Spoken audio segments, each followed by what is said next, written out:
So today I'm going to talk about marketing. I am going to whiz through, we have a lot of slides. It's almost 115 slides, 150.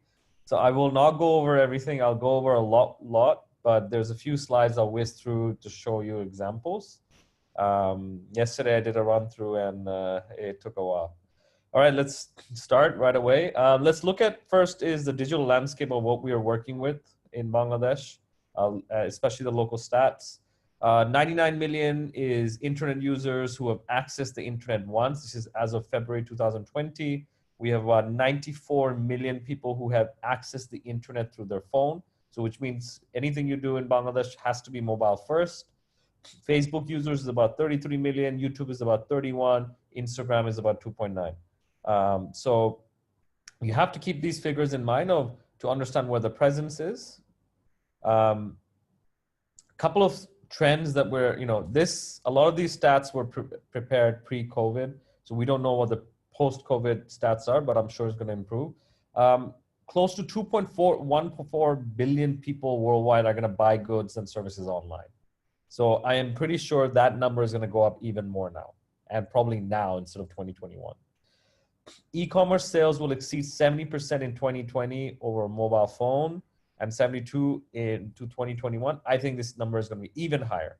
Mobile transactions are going to go up even more. Bangladesh is expected to have 3 billion in 2023.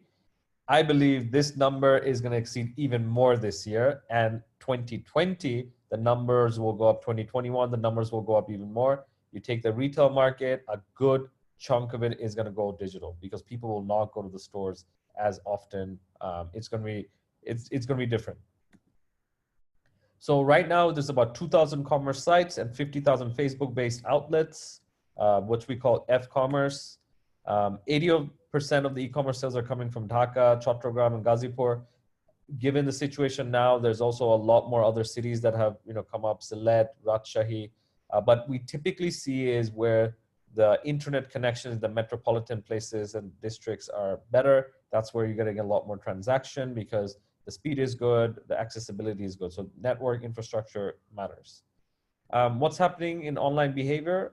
142 minutes, again, pre-COVID, we're spending on social media channels. Today, this is probably 8 hours a day. I see it with my mom and dad. I see it with my kids. They're on it for 6-7 hours. Even I'm on it for 6-7 hours. So this has gone up because we're already isolated at home. But this will keep going up on average because even the laggers who were before not online, now everyone's online. 1.7 seconds spent on the newsfeed you see on Facebook, the Facebook newsfeed. So it's messy. It's challenging. Not everyone you can get. You have only a few seconds. Just like when you're driving a car on the highway and you see a billboard, you only have a few seconds. This is the way it is. People scroll down like this very fast. So you have to catch their attention. 54% of consumers want to see videos from their favorite brands online. People don't want to read. They don't want to read the text. They just want to be told. They want to see. They want to, so I think that is very important to understand.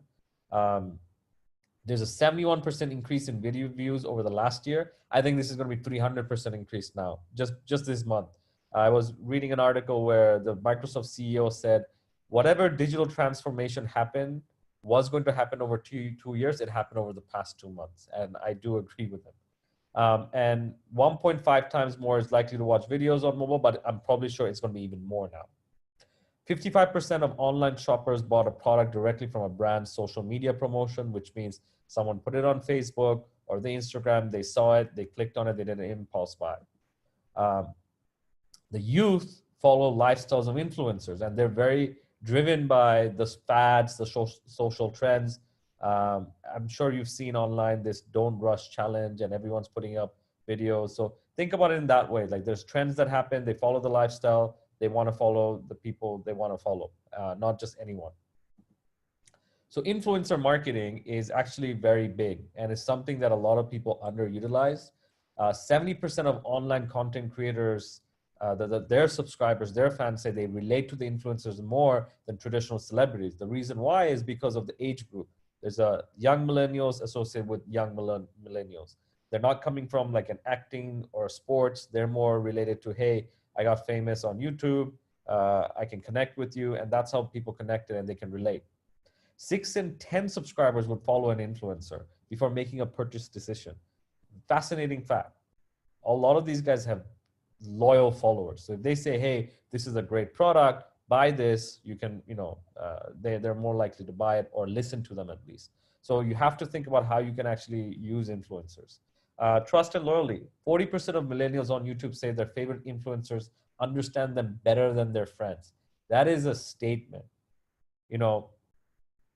The influencers are probably, saying out the facts, the truth, things that they want to hear. And so they can make that relation. So you have to understand that that's an important psyche that they can rely on. Hey, I'll listen to him versus the friend. Millennials watch more on their phone and they don't watch on TV. So that's very important to understand. So let's look at what's happening in the e-commerce landscape in Bangladesh. I've gone over this with you guys multiple times. Just wanted to give you an idea. Again, the market size was in 2021 was predicted to 131 million. I think this is going to be a lot higher. I'm not sure what the numbers are going to be, but especially online grocery, even fashion. I was reading an article on LinkedIn, Kobay from Style, I think it's Style Fashion. I can't remember the name of the brand, but they increased it quite a bit. So I do feel e-commerce is going to pick up 10 times. I kid you not. I really do think it's going to pick up 10 times.